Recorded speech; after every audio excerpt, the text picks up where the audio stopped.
Ortho Ayurvedic oil and capsule. अब दर्द भी घुटने टेकेगा। आज दिल्ली में कांग्रेस कार्य समिति की बैठक। खरगे, राहुल, सोनिया समेत कई प्रदेशों के पदाधिकारी होंगे शरीक। मनरेगा पर तय होगी आगे की रणनीति।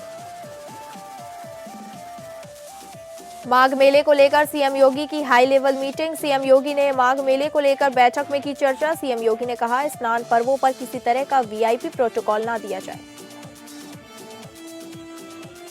यूपी में जाति विशेष की बैठकों पर बीजेपी अध्यक्ष सख्त। 5 जनवरी को होने वाली एक और बैठक होगी रद्द।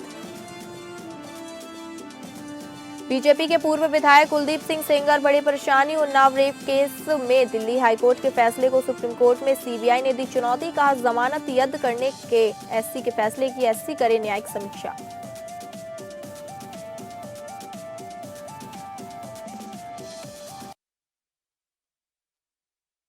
नमस्कार, आप सभी का स्वागत है और मैं हूं आपके साथ अंकिता सिंह। बुलेटिन की शुरुआत करेंगे बड़ी खबरों से। बड़ी खबर है, आज दिल्ली में कांग्रेस कार्य समिति की बैठक। खरगे, राहुल, सोनिया समेत कई प्रदेशों के पदाधिकारी होंगे शरीक। मनरेगा पर तय होगी आगे की रणनीति। कांग्रेस की शीर्ष नीति निर्धारित इकाई कार्य समिति महात्मा गांधी राष्ट्रीय ग्रामीण रोजगार गारंटी अधिनियम यानी कि मनरेगा के विषय पर शनिवार को मंथन कर आगे की रणनीति तय करेगी। सूत्रों का कहना है कि कांग्रेस कार्य समिति की अपनी बैठक में मनरेगा को लेकर सरकार को घेरने के लिए कुछ कार्यक्रमों पर फैसला कर सकती है। कांग्रेस अध्यक्ष मल्लिकार्जुन खड़गे की अध्यक्षता में होने वाली बैठक में कांग्रेस संसदीय दल की प्रमुख सोनिया गांधी, लोकसभा में नेता प्रतिपक्ष राहुल गांधी, कांग्रेस महासचिव के वेणुगोपाल, प्रियंका गांधी वाड्रा, जयराम रमेश और कई अन्य वरिष्ठ नेताओं के शामिल होने की संभावना है। आपको बता दें कि कांग्रेस की शीर्ष नीति निर्धारित इकाई कार्य समिति महात्मा गांधी राष्ट्रीय ग्रामीण रोजगार गारंटी अधिनियम यानी कि मनरेगा के विषय पर शनिवार को मंथन कर आगे की रणनीति तय करेगी। और वहीं सूत्रों का कहना यह भी है कि कांग्रेस कार्य समिति की अपनी बैठक में मनरेगा को लेकर सरकार को घेरने के लिए कुछ कार्यक्रमों पर फैसला कर सकती है। कांग्रेस अध्यक्ष मल्लिकार्जुन खड़गे की अध्यक्षता में होने वाली बैठक में कांग्रेस संसदीय दल की प्रमुख सोनिया गांधी, लोकसभा में नेता प्रतिपक्ष राहुल गांधी, कांग्रेस महासचिव के सी वेणुगोपाल, प्रियंका गांधी वाड्रा, जयराम रमेश और कई अन्य वरिष्ठ नेताओं के शामिल होने की संभावना भी जताई जा रही है।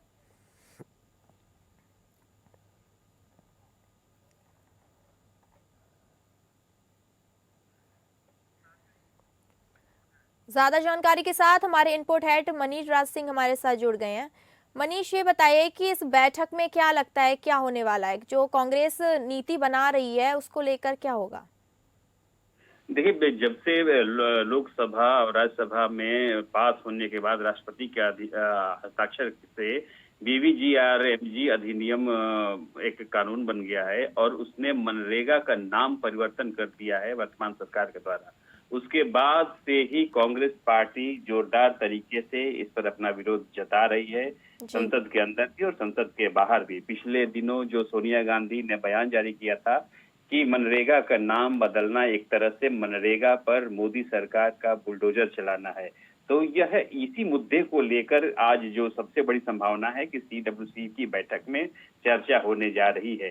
कांग्रेस को लगता है कि मनरेगा चूंकि आम जनता से जुड़े हुए रोजगार की योजना थी और उसको कांग्रेस की सरकार ने ही लागू किया था, इस वजह से कांग्रेस पार्टी उस पर अपना हक जताती है और इस मुद्दे पर कांग्रेस पार्टी सोचती है कि जनता का उसके साथ मिलेगा और यही जो मुद्दा है आज कांग्रेस की सीडब्ल्यूसी की बैठक में अहम होगा।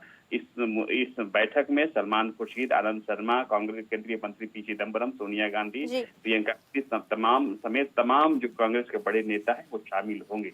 जी, तो इस बैठक में क्या लगता है, बीजेपी ने जो मनरेगा को लेके किया है तो कांग्रेस को क्या लगता है कि ये वापस होगा या नहीं होगा? बीजेपी पे क्या असर पड़ेगा इस बैठक को लेके? देखिए, अब जो संभावना है इस अधिनियम के वापस होने की, चूंकि राष्ट्रपति के हस्ताक्षर के बाद यह एक तरह से कानून बन गया है और मनरेगा का नाम परिवर्तन हो चुका है, तो इस बात की तो बहुत कम संभावना है कि सरकार इस मुद्दे को वापस लेगी या इस मुद्दे पर बाइक होगी। लेकिन कांग्रेस पार्टी जो है अपना विरोध दर्ज करने के लिए जनता के बीच जाना चाहती है और इस पर एक राष्ट्रव्यापी अभियान चलाने की योजना बना रही है। ताकि मनरेगा का नाम किस तरीके से मोदी सरकार ने अपनी मनमानी से बदल जी। दिया है और ये जनता के हितों के खिलाफ है। इस वजह से कांग्रेस पार्टी को लगता है कि इस मुद्दे को जनता के बीच में ले जाने से उसका आधार बढ़ेगा और इसी वजह से जो है कांग्रेस पार्टी आज इस बड़ी चर्चा में को रख रही है। जी, ठीक है। बहुत-बहुत धन्यवाद आपका जानकारी देने के लिए। तो आपको बता दें कि आज दिल्ली में कांग्रेस कार्य समिति की बैठक होगी और इस बैठक में खरगे, राहुल, सोनिया समेत कई प्रदेशों के पदाधिकारी शरीक होने वाले हैं।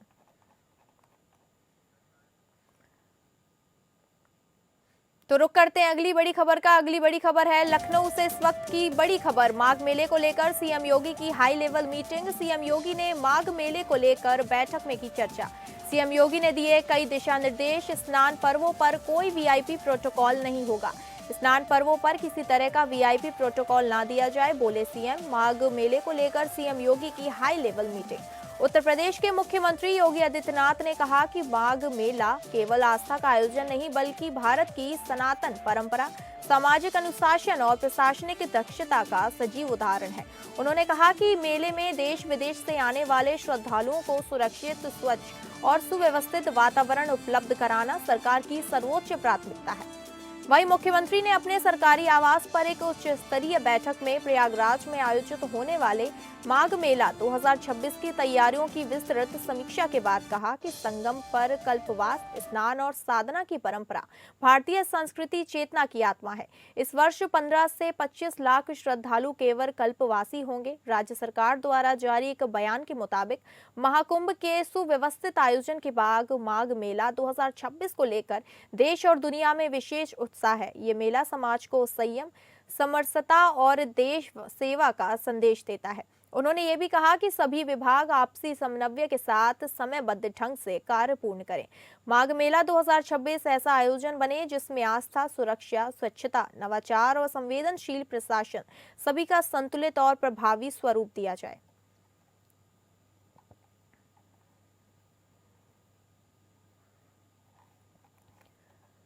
तो आपको बता दें कि राज्य सरकार द्वारा जारी एक बयान के मुताबिक महाकुंभ के सुव्यवस्थित आयोजन के बाद माघ मेला 2026 को लेकर देश और दुनिया में विशेष उत्साह है और यह मेला समाज को संयम, समरसता और सेवा का संदेश देता है। उन्होंने कहा सभी विभाग आपसी समन्वय के साथ समयबद्ध ढंग से कार्य पूर्ण करें। माघ मेला 2026 ऐसा आयोजन बने जिसमें आस्था, सुरक्षा, स्वच्छता, नवाचार और संवेदनशील प्रशासन सभी का संतुलित और प्रभावी स्वरूप दिखाई दे।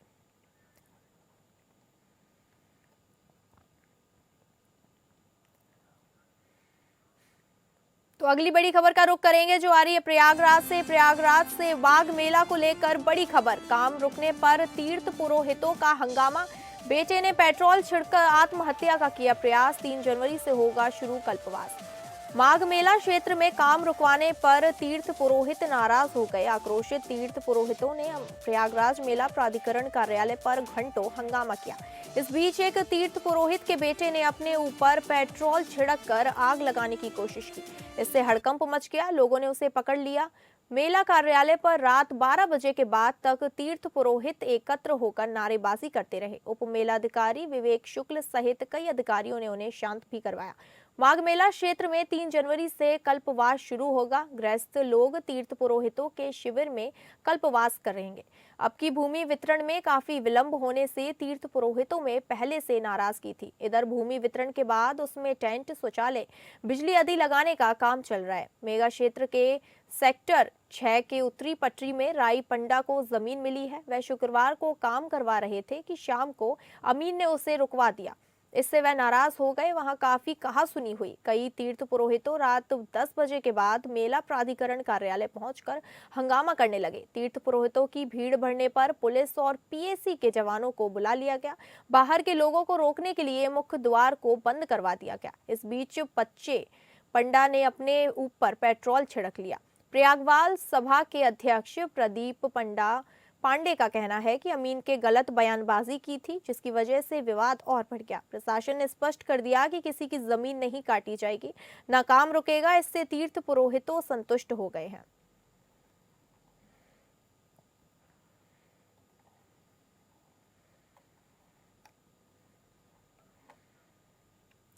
और ज्यादा जानकारी के साथ आप हमारे संवाददाता आलोक सिंह जुड़ रहे हैं। आलोक, ये जो मेले को लेके ये जो भी हुआ है उस मामले को लेकर क्या जानकारी सामने आई है? धर्म और आस्था के प्रतीक माघ मेले का आयोजन 3 जनवरी से होगा। 3 जनवरी को प्रथम स्नान होना है, लेकिन इस बार चूंकि हर वर्ष 14 जनवरी को पहला स्नान होता है, इस वर्ष 3 जनवरी को पहला स्नान पड़ रहा है जी। और मेला प्रशासन में जो अधिकारी नियुक्त कर गए हैं वो बेहद गैर जिम्मेदाराना ढंग से लोगों के साथ पेश आ रहे हैं। लोगों को काफी दिक्कतें हो रही हैं और लोगों को सही समय पे सही जानकारी नहीं दी जा रही है। उनके कार्य में काफी विलंब हो रहा है। अधिकारियों की हीला हवाली, लापरवाही, गैर जिम्मेदाराना रवैये के कारण इस तरह की स्थितियां आ रही हैं। ऐसा कोई दिन नहीं जाता है जब वहां पर मेला प्राधिकरण के दफ्तर के सामने विरोध प्रदर्शन न हो। कोई न कोई व्यक्ति, तीर्थ पुरोहित, नेता वहां धरने पर बैठता है। अभी कुछ दिन पूर्व समाजवादी पार्टी के नेता संदीप यादव, मुलायम सिंह यादव के नाम पे भूमि का आवंटन होना था, उसको लेकर धरने पर बैठे। अब ये स्थिति आई है कि एक शिवम मिश्रा नाम के पंडे ने अपने ऊपर पेट्रोल छिड़क कर आग लगाने की कोशिश की है। तो बहुत गंभीर, जब व्यक्ति को न्याय नहीं मिलता, जब व्यक्ति की समस्या का समाधान नहीं होता, जब व्यक्ति दर दर की ठोकर खाता है, तब ऐसी स्थितियां सामने आती हैं। तो मेला प्रशासन को अपनी कार्यप्रणाली में सुधार लाना होगा। बेहद गैर जिम्मेदाराना रवैया मेला प्रशासन का है। अब देखना है कि समयबद्ध तरीके से किस तरह कार्य पूर्ण होते हैं। फिलहाल आश्वासन और उसके बाद ये समाप्त हो गया है, लेकिन आने वाले दिन बेहद मुश्किल भरे होंगे क्योंकि लोगों को उनकी समस्या का समाधान नहीं मिल रहा है। नतीजा धरना प्रदर्शन हो रहे हैं। जी ठीक है, बहुत बहुत धन्यवाद आपका जानकारी देने के लिए। तो आपको बता दें 3 जनवरी से शुरू होने वाला है कल्पवास, जिसको लेकर हंगामे हुए हैं। अगली बड़ी खबर का रुख करेंगे जो यूपी से आ रही है। यूपी की सियासत से इस वक्त की बड़ी खबर, जाति विशेष की बैठकों पर बीजेपी अध्यक्ष सख्त। यूपी में जाति विशेष की बैठकों पर बीजेपी अध्यक्ष सख्त। 5 जनवरी को होने वाली एक और बैठक होगी रद्द। भाजपा के प्रदेश अध्यक्ष पंकज चौधरी की सख्ती के बाद भाजपा विधायकों ने जाति विशेष के जनप्रतिनिधियों की बैठकों से पैर पीछे खींच लिए हैं। इससे उनकी 5 जनवरी 2026 को होने वाली विशेष बैठक भी खटाई में पड़ गई है। पंकज चौधरी ने साफ कर दिया कि ऐसी गतिविधियां भाजपा की संवैधानिक परंपराओं के अनुकूल नहीं है। चौधरी ने जाति विशेष के भाजपा विधायकों की हाल में हुई बैठकों पर सख्त हिदायत दी है कि वे नकारात्मक और जातिवादी राजनीति का शिकार ना बने। प्रदेश अध्यक्ष ने कहा कि मीडिया में प्रसारित एक समाचार के अनुसार विधानसभा सत्र के दौरान कुछ जनप्रतिनिधियों ने विशेष भोज का आयोजन किया था, जिसमें उन्होंने अपने समाज को लेकर चर्चा की। उनसे बात कर भविष्य में सतर्कता बरतने को कहा गया है। प्रदेश अध्यक्ष ने जनप्रतिनिधियों से कहा कि ऐसी गतिविधियों से गलत संदेश जाएगा। भविष्य में ऐसी किसी भी गतिविधि को अनुशासनहीनता माना जाएगा। पीएम नरेंद्र मोदी की विकासवादी राजनीति और राष्ट्रवाद के सामने प्रदेश में विपक्ष की जाति आधारित राजनीति का अंत हो रहा है। जाति आधारित राजनीति करने वाली सपा, बसपा और कांग्रेस का भविष्य अंधेरे में है। ऐसे दल भाजपा के खिलाफ अंधेरे में तीर छोड़ रहे हैं। भाजपा के जनप्रतिनिधि पार्टी की मर्यादा और अनुशासन में काम करते हैं।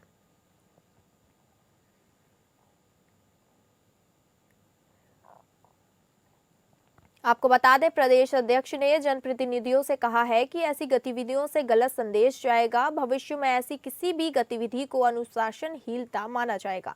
पीएम मोदी की विकासवादी राजनीति और राष्ट्रवाद के सामने प्रदेश में विपक्ष की जाति आधारित राजनीति का अंत हो रहा है। और ज्यादा जानकारी के साथ हमारे विशेष संवाददाता आनंद सिंह हमारे साथ जुड़ गए हैं। आनंद, ये जो बैठक रद्द हो गई है, इसको लेकर क्या कहना चाहेंगे?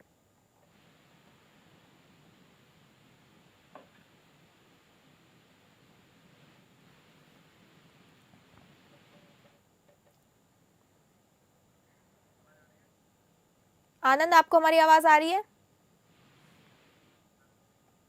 लगता है संपर्क टूट गया है। हम दोबारा उनसे जुड़ेंगे। तब तक के लिए आपको बता दें कि भाजपा के प्रदेश अध्यक्ष पंकज चौधरी की सख्ती के बाद भाजपा विधायकों ने जाति विशेष के जनप्रतिनिधियों की बैठकों से पैर पीछे खींच लिए हैं। इससे उनकी 5 जनवरी 2026 को होने वाली विशेष बैठक भी खटाई में पड़ गई है। पंकज चौधरी ने साफ कर दिया है कि ऐसी गतिविधियां भाजपा की संवैधानिक परंपराओं के अनुकूल नहीं है। चौधरी ने जाति विशेष के भाजपा विधायकों की हाल में हुई बैठकों पर सख्त हिदायत दी है कि वे नकारात्मक और जातिवादी राजनीति का शिकार न बने। एक बार फिर से हमारे विशेष संवाददाता आनंद सिंह हमारे साथ जुड़ गए हैं। आनंद, 5 जनवरी को होने वाली बैठक रद्द हो गई है, इसको लेकर क्या कहना चाहेंगे? आप बिल्कुल देखिए, जिस तरह से जो नवनियुक्त प्रदेश अध्यक्ष पंकज चौधरी, उन्होंने साफ इस बात का संकेत दिया है कि किसी तरह की जात आधारित जो बैठकें होती हैं वो पार्टी स्वीकार नहीं करेगी।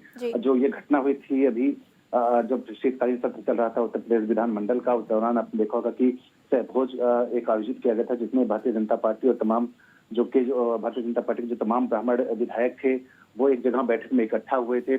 इसको लेकर काफी शोर शराबा मचा था और काफी दूर तक इसके मायने निकाले गए थे। इसके बाद पार्टी ने सख्त लहजा दिखाया था और ये स्पष्ट निर्देश दिया था बीजेपी प्रदेश अध्यक्ष की तरफ से कि इस तरह का कोई नकारात्मक संदेश समाज में के लोगों के बीच नहीं जाना चाहिए और इस तरह की बैठकों पर अंकुश लगना चाहिए। और इसी को देखते हुए कहा जा सकता है कि भारतीय जनता पार्टी ने ये जो हार्ड लाइन ली है, शायद यही कारण है कि अब पार्टी के जो तमाम नेता हैं, जो तमाम मंत्री हैं, विधायक हैं, उनको इस तरह का स्पष्ट निर्देश अब जा चुका है कि जो जात आधारित बैठकें होती हैं या जो जातिगत लाभ हानि के लिए जो चीजें की जाती हैं, अब पार्टी इन सब चीजों को स्वीकार नहीं करेगी।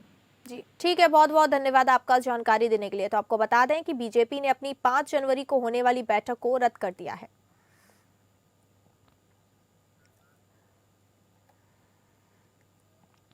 अगली बड़ी खबर का रुख करेंगे जो आ रही है उन्नाव से। उन्नाव रेप केस का मामला पहुंचा सुप्रीम कोर्ट। बीजेपी के पूर्व विधायक कुलदीप सिंह सेंगर बढ़ेगी परेशानी। कुलदीप सेंगर की जमानत को सीबीआई ने दी चुनौती। एचसी के फैसले के खिलाफ सुप्रीम कोर्ट में अर्जी। जमानत रद्द करने के लिए एचसी के फैसले की एससी करे न्यायिक समीक्षा। उन्नाव रेप केस में कानूनी प्रक्रिया एक बार फिर तेजी से आगे बढ़ रही है। केंद्रीय जांच ब्यूरो सीबीआई ने दिल्ली हाईकोर्ट के उस आदेश के खिलाफ सुप्रीम कोर्ट के विशेष अनुमति याचिका दायर की है जिसमें दोषी बीजेपी के पूर्व विधायक कुलदीप सिंह सेंगर की सजा निलंबित करते हुए उन्हें जमानत दे दी गई है। सीबीआई की ओर से दाखिल इस याचिका में दिल्ली हाईकोर्ट के फैसले को चुनौती दी गई है। एजेंसी ने सुप्रीम कोर्ट से अनुरोध किया है कि हाईकोर्ट द्वारा सजा निलंबन और जमानत देने के आदेश पर पुनर्विचार किया जाए।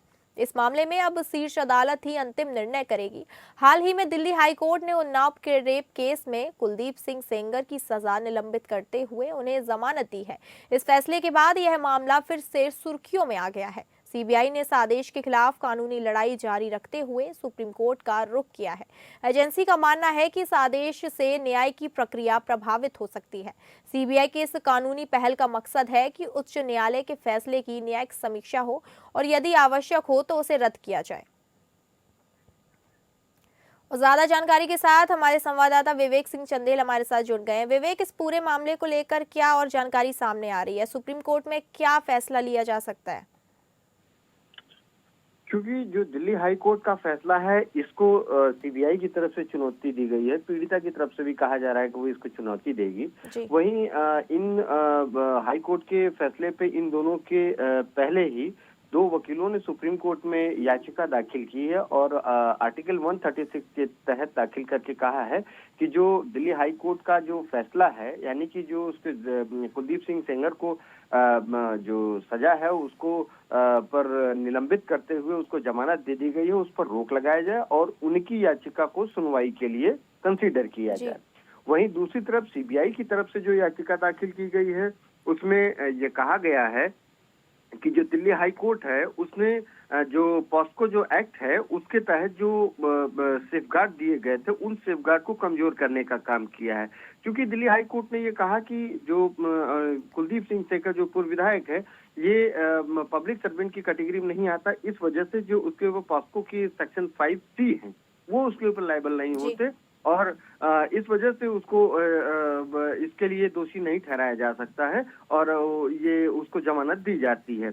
इसके अलावा जो उसकी जन्म की बात है, जन्म प्रमाण पत्र की बात को लेकर है कि वो नाबालिग है या नहीं, इसके लिए भी जो निचली अदालत ने वो उसको कायदे से ध्यान नहीं दिया है। इन सब चीजों को देखते हुए उन्होंने ये भी कहा है कि जो आजीवन कारावास की सजा मिली हुई उसको जो rare of the rare case मामले में ही उसको आजीवन कारावास की सजा में जमानत दी जा सकती है।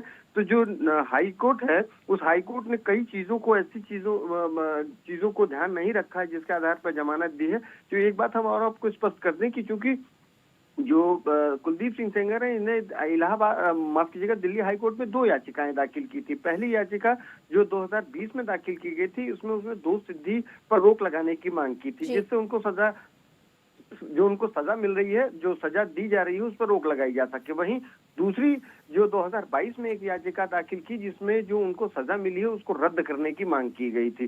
तो जो हाई कोर्ट का ये फैसला है अभी सिर्फ उस फैसले पे आया है जिसमें उन्होंने अपनी जो सजा है उसको रद्द करने की मांग की थी, उस पर सुनवाई करते हुए निपटारा किया है। और जो उनकी दोष सिद्धि का मामला है वो हाई कोर्ट में अभी भी लंबित है। तो जो सुप्रीम कोर्ट में याचिका आई है वो हाई कोर्ट के इस फैसले पर आई है, यानी कि जो उनकी सजा को निलंबित किया गया है, जिसके आधार पर उनको जमानत मिली है, उसको उन्होंने चैलेंज किए। हालांकि हाई कोर्ट में अभी जो दोष सिद्धि है, यानी कि जो निचली अदालत ने उनको दोषी करार दिया था, उस दोषी करार दिए जाने के फैसले पर सुनवाई हाई कोर्ट में लंबित है। तो अब सुप्रीम कोर्ट में आई है ये याचिका, जिसमें सीबीआई संभवतः पीड़ित पक्ष भी आएगा, और जो वकील हैं, जो दिल्ली की वकील हैं, उन्होंने याचिकाएं दाखिल की। इन याचिकाओं पर सुप्रीम कोर्ट सुनवाई करेगा और इसके बाद ये निर्णय लेगा कि क्या हाई कोर्ट ने जो यह फैसला दिया है, जिसमें ये कहा है कि उनकी सजा को निलंबित किया जाता है जब तक कि इनकी अपील हाई कोर्ट में लंबित है। क्योंकि अगर हाई कोर्ट में जो लंबित याचिका है दोष सिद्धि की, अगर वो अलाउ हो जाती है, तो यानी कि निचली अदालत का फैसला बरकरार रहेगा। और अगर ये हाई कोर्ट का जो फैसला होगा वो अलाउ नहीं होता है, तो ये जो निचली अदालत का फैसला है वो वहीं रुक जाएगा। तो अब सवाल ये है कि सुप्रीम कोर्ट में इस मामले पर सिर्फ एक याचिका जो दाखिल की गई थी हाई कोर्ट में, उसकी अपील के खिलाफ सुप्रीम कोर्ट में याचिकाएं दाखिल हुई हैं।